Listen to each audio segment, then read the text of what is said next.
Well, ladies and gentlemen, we did it. The AndrewChicken channel is back. I finally got my brand new PC to replace the old piece of stupid garbage that I had that caused me nightmares for years. This means that Deadlock content will be back in full force here on the channel, hopefully once and for all. And if you're curious what I got, well, here it is. This is my brand new main gear PC, and it's got some pretty good hardware in it. It has an RTX 5080. I don't have it in the budget to double the price of the computer for a 5090, and I also have an AMD Ryzen 7 9850X3D processor, which has been a beast, and hopefully it won't kill itself like my other CPU did, but more on that later. So hopefully this is the last time I ever have to make a tech-related update video here on the channel, but yeah, if you're curious about why I'm even making such a video in the first place, why I had to get a new PC, well, that's what I want to talk about in this video. I want to detail the whole timeline of everything that went catastrophically wrong with this old PC. Now, the story of why my computer failed in spectacular fashion is a tall tale of arrogance, frustration, and insanity. It involves the biggest hardware scandal of the past decade, and a cheapskate manufacturer that let me down. If you're curious about why I've had so many tech issues over the past few years, you want to learn what not to do with a PC, or you're a computer expert and you want to make fun of me and tell me to switch to Linux, well, sit back, relax, grab a delicious beverage, and prepare for this absolute catastrophe of a story. So, it all started back in March of 2023. I was eager to purchase a powerful new PC with my newfound YouTube money. Oh boy. I wanted to invest into a machine that would last me for years and be powerful enough to completely eliminate lag from my life so I could focus on making amazing content and playing all the games that I love. And I decided to shoot for the moon and get the best of the best at the time, which was an RTX 4090 with a powerful CPU to boot. And after sifting through dozens of pre-mades, I found an affordable CyberPower PC for a little over $3,000 with the specs that I was looking for. But well, this purchase was destined to cause so much grief over the next few years. You see, this PC had two parts that would end up totally failing on me. The first failure was the result of a catastrophic, industry-shattering scandal, and something I couldn't have possibly known about when I bought the PC. Intel released two generations of CPUs, the 13th and the 14th gen, that were slowly killing themselves over time due to flawed microcode that flooded them with way more electricity than they could handle. These CPUs were all doomed to become unstable and cause mysterious crashes over time, and the worst thing is, any damage done to these CPUs was permanent. And well, in my PC, I had one of those fancy new i9-13900K chips. That's a 13th gen chip. And, well, a few months after buying my PC, I started experiencing some strange crashes. I remember trying to play Payday 3 on release. Yes, that game. And I was confounded by all these strange crashes I was experiencing. Now, something you ought to know about me straight away when we get into this story is that I'm pretty stubborn. I don't like bothering others if I can help it. So, I tried troubleshooting these crashes because I figured they were something I could fix pretty easily with some software tweaks. However, the especially nefarious thing about these crashes was that they would sometimes point me down the wrong path, and for a time, I actually thought my GPU was the culprit, even though my GPU had nothing to do with it. It was as if my computer was haunted by a mischievous ghost whose single goal in life was to give me headaches. Eventually, I stumbled onto the realization that the CPU was the problem after reading some articles that came out around the time about the 13th gen CPU issues. The story had been starting to grow precipitously a few weeks after my issues began, and once I realized what was wrong, I tried underclocking my CPU to see if it would help. And miraculously, this actually worked. The crashes were gone. Eventually, they released a BIOS update to help with the problem, which I promptly installed. Unfortunately, I wasn't able to remove my underclock, but I figured that was due to some permanent damage on the chip. But with that being said, the system seemed stable enough with the underclock and the BIOS update in place, so I kept the CPU and continued to use it over the next few years. However, there was a second ghost in the machine, resting under the surface. Another component in my machine was faulty, and it's why I was able to get this amazing 4090 for relatively cheap. However, this took actual years of my life to diagnose, and it also led me down several false avenues of troubleshooting. You see, sometimes my entire operating system would just totally freeze up. I could still click on various things, just excruciatingly slowly, and if I was in the middle of a game, like a match of paladins, I could actually still play through the whole match just fine. But when I had to load new assets, well, the game would freeze up too. And there was no way to get it to stop. Every single time, I had to shut down the PC by holding down the power button and then reboot. The first few times this happened, it was incredibly sporadic, and I didn't have my task manager open to see what was causing the problem. I just rebooted, and it seemed to go away.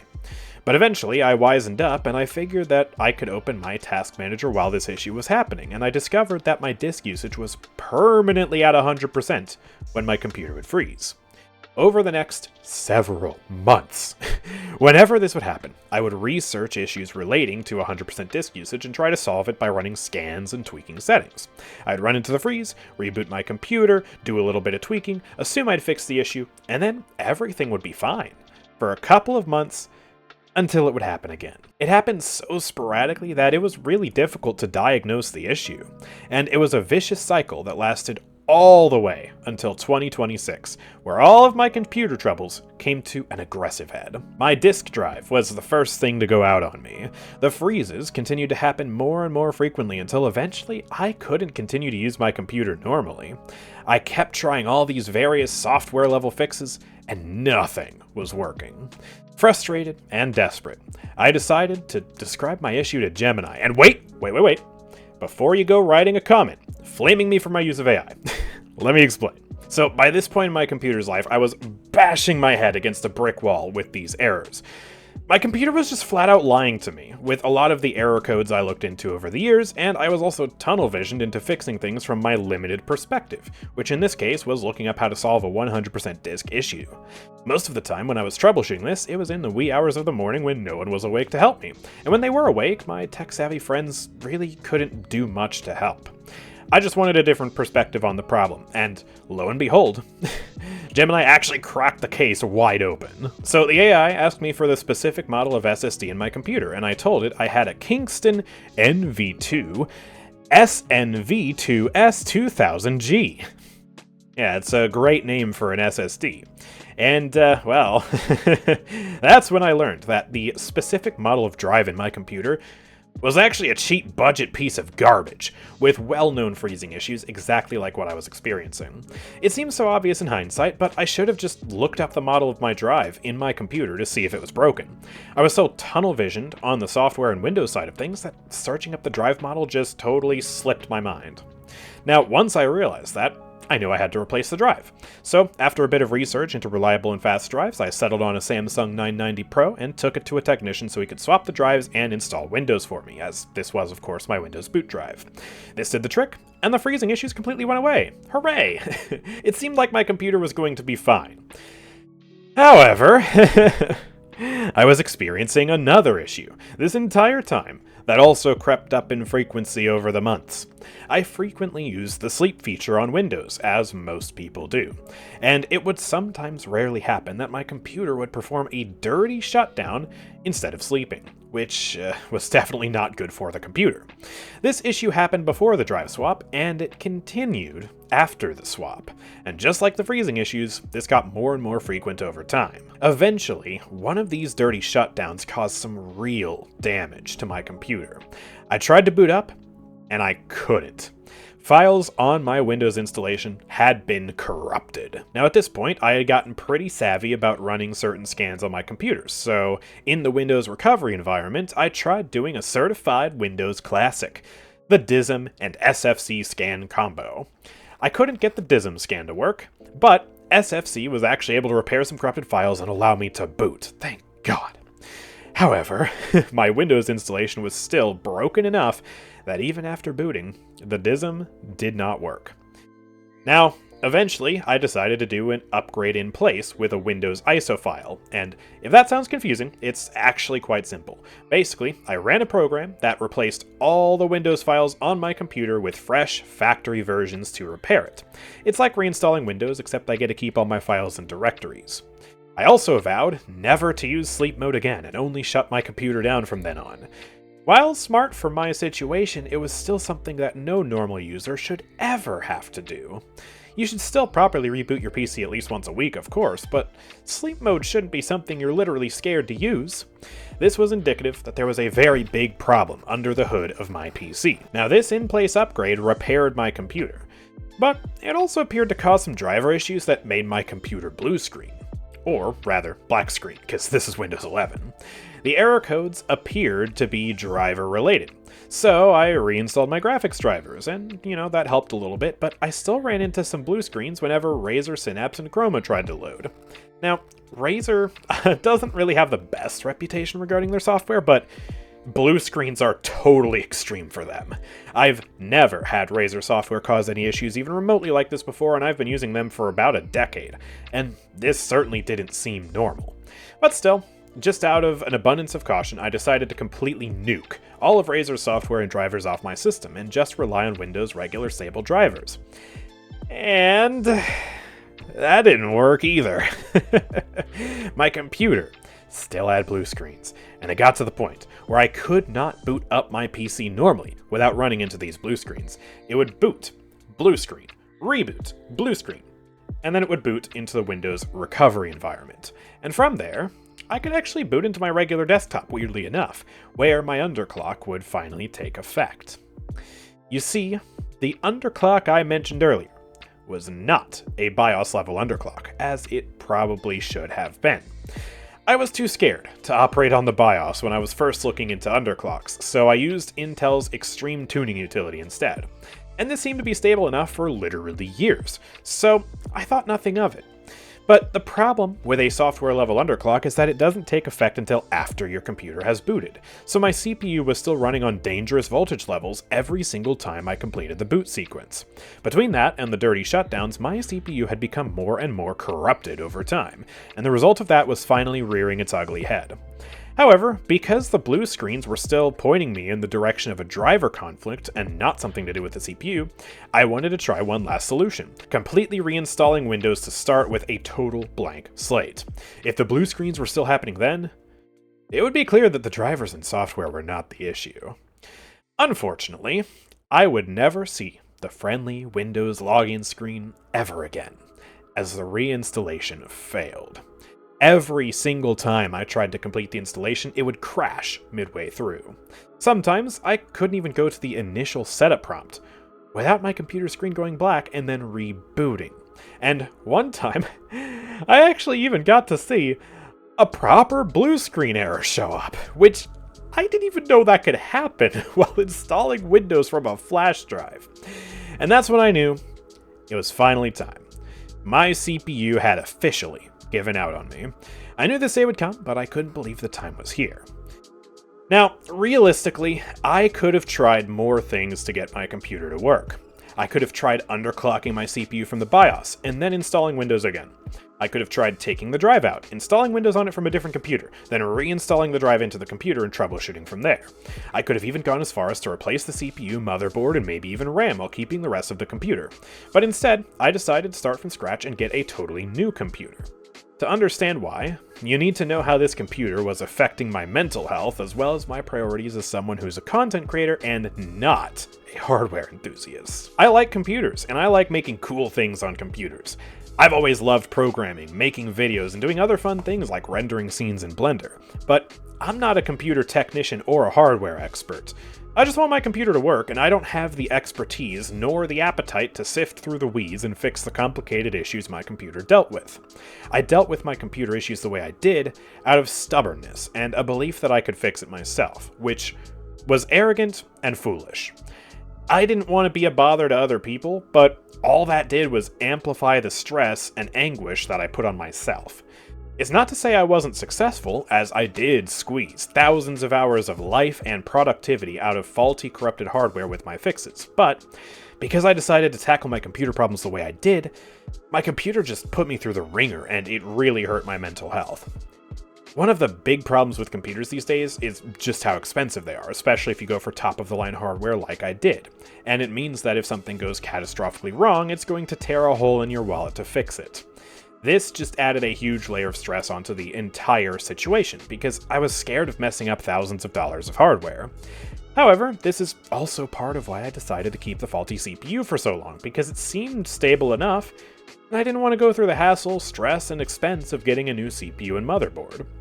But the big thing that caused my mental health to deteriorate was the constant fear that my computer was going to break again.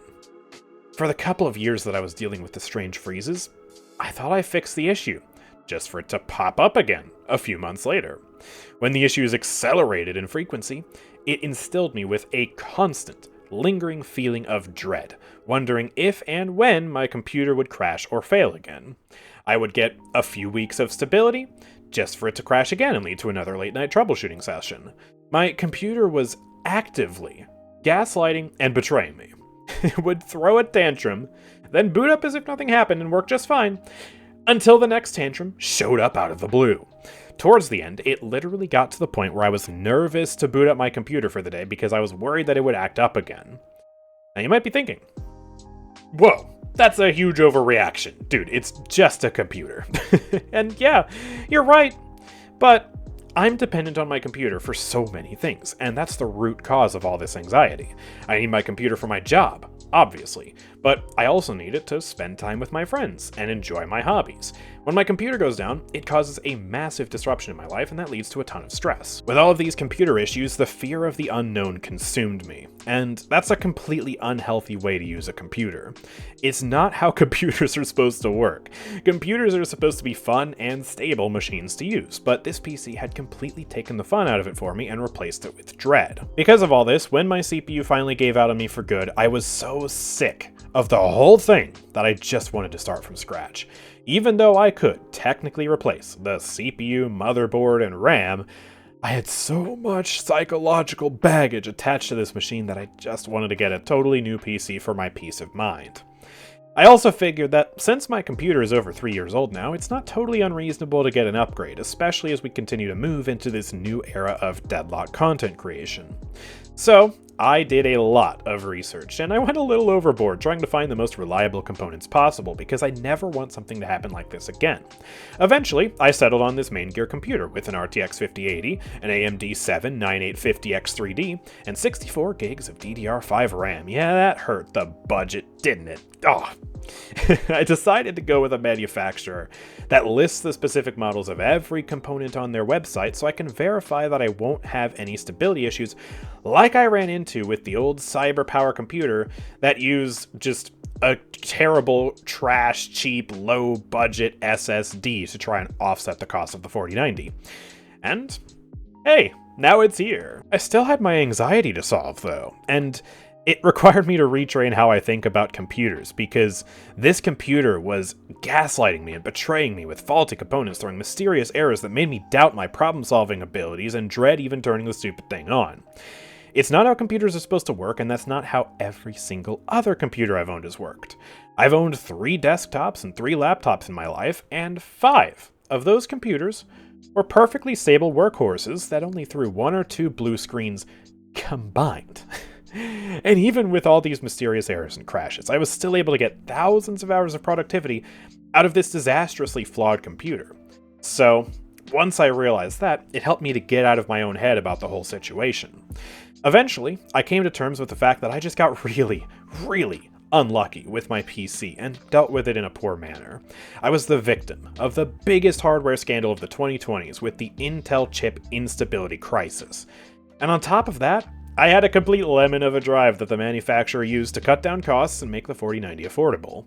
Every single computer issue I ever had stemmed from those 2 components and nothing else. I don't need to feel this constant feeling of dread because most computers aren't catastrophically unstable like this. But in hindsight, I could have done a few things better. Despite the Intel chip being mostly stable after the underclock and BIOS update, I still should have taken steps to replace it before it gave out for good.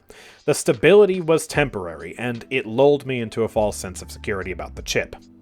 However, I still would have been vexed by the random freezes, which was simply too hard to diagnose by myself.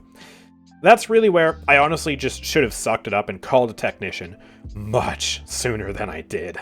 I learned a lot on the journey towards solving these problems, but it also caused me so much more grief and hassle than if I had just taken it to someone who would have known right away to just check the model of the SSD and see if it's known to have problems.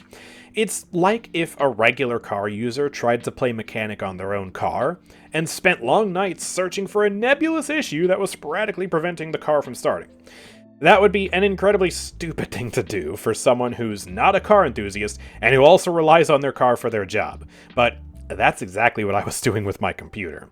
I'm not a hardware enthusiast, I'm a content creator. I just need my computer to work. I don't need or want to concern myself with the nitty-gritty troubleshooting that would make an IT specialist groan. But if I do ever troubleshoot things in the future, the most important thing I've learned is just to directly check the model of the component to see if it has any known issues. Because if I had done that from the beginning instead of looking up software-related things like how to fix a 100% disk issue or how to stop Payday 3 from crashing, I would have solved all my problems years earlier.